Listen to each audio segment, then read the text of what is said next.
দর্শকবৃন্দ, আজকে আমি আপনাদেরকে দেখাবো কিভাবে সহজ পদ্ধতিতে একটা সালোয়ার সেলাই করতে হয়। প্রথমে আমি বেল্টের যে একটা পার্ট সেটা নিয়ে নিচ্ছি।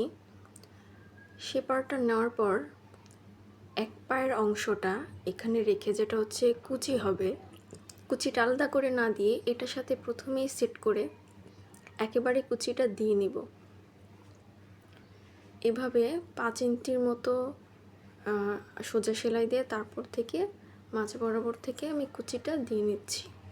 আপনারাও ঠিক একই পদ্ধতি অবলম্বন করে এভাবে কুচিগুলো দিয়ে নেবেন, তাহলে আর পরবর্তীতে কোনো ঝামেলা হবে না। খুব সহজভাবেই আপনারা সেলাইটি করে নিতে পারবেন। খুবই সহজ পদ্ধতি এটা। আমিও প্রতিনিয়ত এভাবে সেলাই করি। তো এইভাবে আমি মাঝ বরাবর কুচিগুলো দিয়ে নিচ্ছি।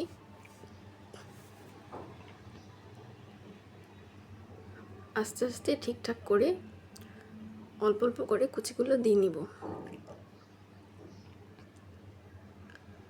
আপনারা চাইলে এভাবে পিন করেও নিতে পারেন, যাতে কাপড় এদিক সেদিক হয়ে না যায়। তো এভাবে আমি কুচিগুলো দেওয়ার পর আবার 5 ইঞ্চি সোজা সেলাই দিয়ে নেব। দেখতে পাচ্ছেন মাঝ বরাবর সেলাইটা একদম হয়ে গেছে। তারপর আমি আবার আরেকটা বেল্টের অংশ নিয়ে নেব।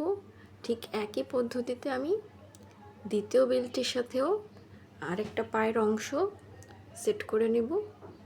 সেট করে দুটো একসাথে আমি সেলাই করে নেব কুচি সহ। সেক্ষেত্রে আমার আলাদা করে আর কুচিটা দিতে হচ্ছে না।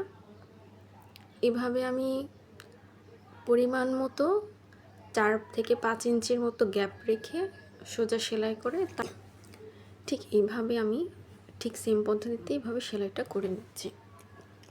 আপনারা সেম পদ্ধতি অনুসরণ করবেন, দেখবেন আপনাদের কোনো ঝামেলা হবে না পাজামা সেলাই করতে। এবার আমি দুটো অংশকে উল্টো করে নিয়ে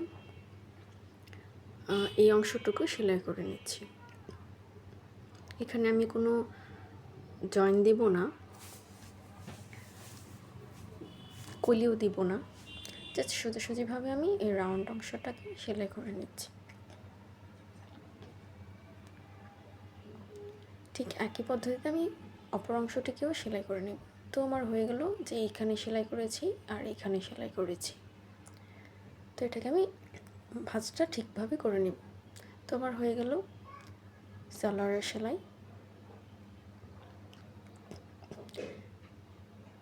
এবার আমি বক্রমটি নিচ থেকে সেলাই করে নেব। এভাবে সোজাসুজি ধরে প্রথমে আমি নিচের অংশটুকু 1/2 ইঞ্চির মতো সেলাই করে নেব।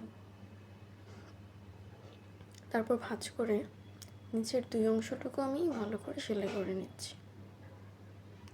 আপনারা চাইলে চক দিয়েও দাগ দিয়ে সুন্দরভাবে সেলাই করতে পারেন, তাতে করে আপনাদের সেলাইটা খুব সোজা আসবে, বাঁকা হবে না।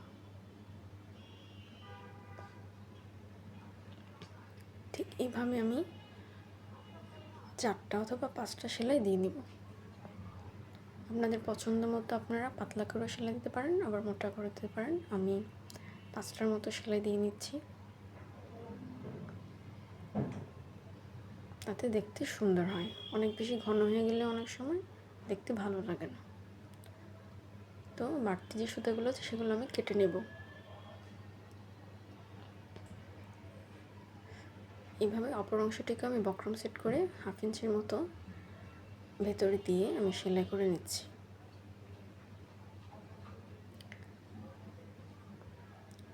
তারপরে আবারও আগের মতো ভাঁজ দিয়ে বক্রমটা আমি ভালো করে সেট করে নিচ্ছি। চাপ দিয়ে টেনে এভাবে আপনারা করতে পারেন, তাহলে ভেতরে কোনো গুজ থাকবে না। আমি আবারও চক দিয়ে দাগ দিয়ে নিচ্ছি, যাতে সেলাইগুলো সোজা হয়। তারপর আমি যতটুকু নিচের মোহরি অংশ নেব ততটুকু মাপ দিয়ে 1/2 ইঞ্চি বাইরে রেখে 1 ইঞ্চি থেকে একটা করে সেলাই দিয়ে নেব। এভাবে আমি সোজা করে টেনে টেনে এই পাশটা সেলাই দিয়ে নিচ্ছি। আপনারা চাইলে 2টা সেলাইও দিতে পারেন, আমি আপাতত একটা সেলাই দিচ্ছি। এভাবে নিচের অংশটা আস্তে করে সোজা করে সেলাই দিয়ে নিচ্ছি। এভাবে আমি চক দিয়ে দাগ দিয়ে নিচের বক্রমের অংশটুকু মাপ দিয়ে সেলাই করে নিচ্ছি।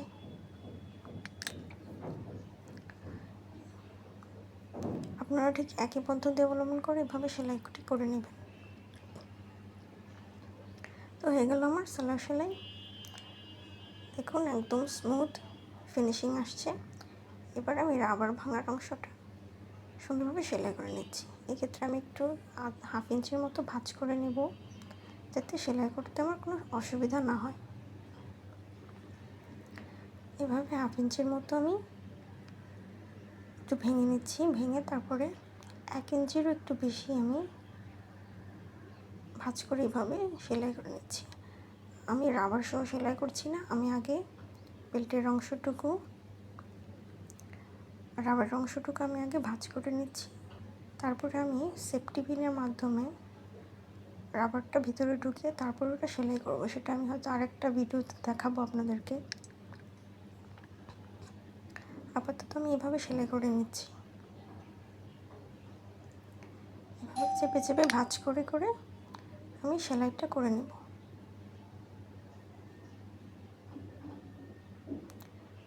ঠিক একই পদ্ধতিতে আপনারাও সেলাইটি করে নিতে পারেন। একটুখানি অংশ আমি ফাঁকা রেখে দেব, 1 থেকে 1.5 ইঞ্চি বা 2 ইঞ্চির মতো, যাতে আমি রাবারটা ভিতরে সেফটি পিনের মাধ্যমে দিতে পারি। তো দেখুন আমার সালোয়ার সেলাই একদম হয়ে গেছে, সুন্দর ফিনিশিং আসছে। আপনারা এই